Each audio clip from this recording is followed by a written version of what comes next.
আসসালামু আলাইকুম ওয়ারহমতুল্লাহি ওয়াবারাকাতুহু। ইসলামের ইতিহাসে যদি ন্যায় বিচার আর সুশাসনের কথা আসে তাহলে একজনের নাম কিন্তু সবার আগে মনে পড়ে। তিনি হলেন খলিফা উমর ইবনুল খত্তাব রাদিয়াল্লাহু আনহু। আজ আমরা তার সময়ের একটা অসাধারণ সিস্টেম নিয়ে কথা বলবো, একটা ব্যবস্থা যা আজকের দিনও আমাদের অবাক করে দেয়। এটা হলো ন্যায় বিচার আর জবাবদিহিতার এক শক্তিশালী গল্প।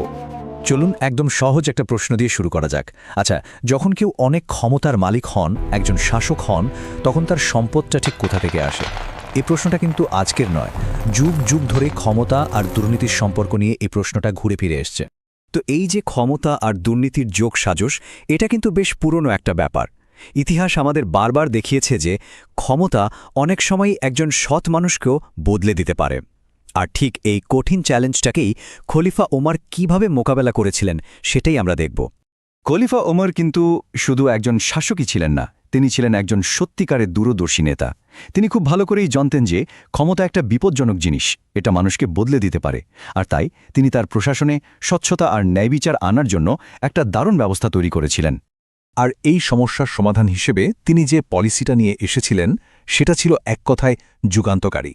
চলুন জেনে নিই দুর্নীতির শেকড় উপড়ে ফেলতে তিনি ঠিক কি করেছিলেন। তাহলে এই সিস্টেমটা কাজ করত কিভাবে? দেখুন, এর মধ্যে কিন্তু কোনো জটিলতা ছিল না, একদম সহজ 4টা ধাপ। প্রথমত, যখন কাউকে গভর্নর হিসেবে নিয়োগ দেওয়া হতো, তার আগেই তার সব সম্পত্তির একটা পুঙ্খানুপুঙ্খ লিস্ট তৈরি করা হতো। তারপর তার মেয়াদ যখন শেষ হতো, তখন সেই লিস্টটা আবার চেক করা হতো। যদি দেখা যেত যে তার সম্পদ অস্বাভাবিকভাবে বেড়ে গেছে, তাহলেই শুরু হতো তদন্ত। আর শেষে যদি কোনো সম্পদের উৎস তিনি দেখাতে না পারতেন, সোজা রাষ্ট্রীয় কোষাগারে বাজেয়াপ্ত। মানে মূল ব্যাপারটা ছিল নীতির কঠোর প্রয়োগ। এখানে কোনো রকম ছাড় দেওয়ার সুযোগই ছিল না।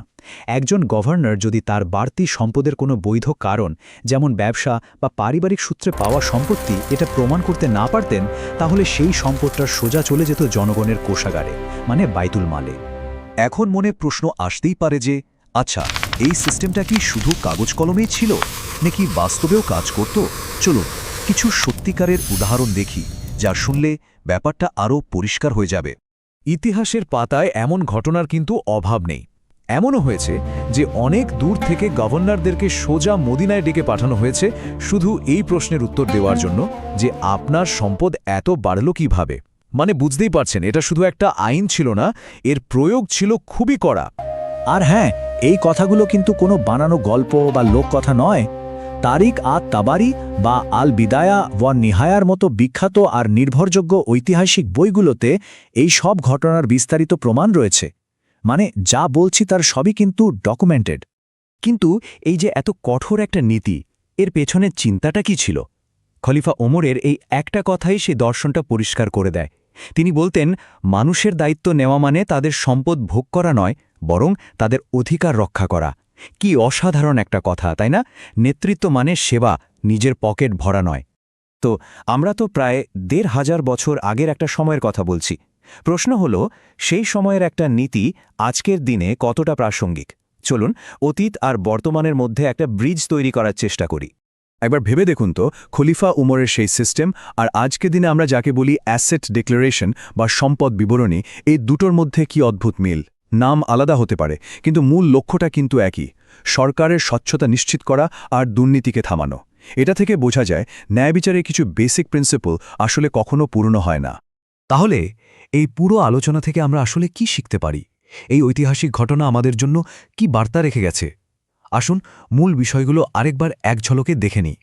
দেখুন, খলিফা ওমরের এই মডেল আমাদের কয়েকটা খুবই গুরুত্বপূর্ণ জিনিস শিখিয়ে দেয়। প্রথমত, কেউই আইনের ওপরে না, ক্ষমতা যত বড়ই হোক না কেন।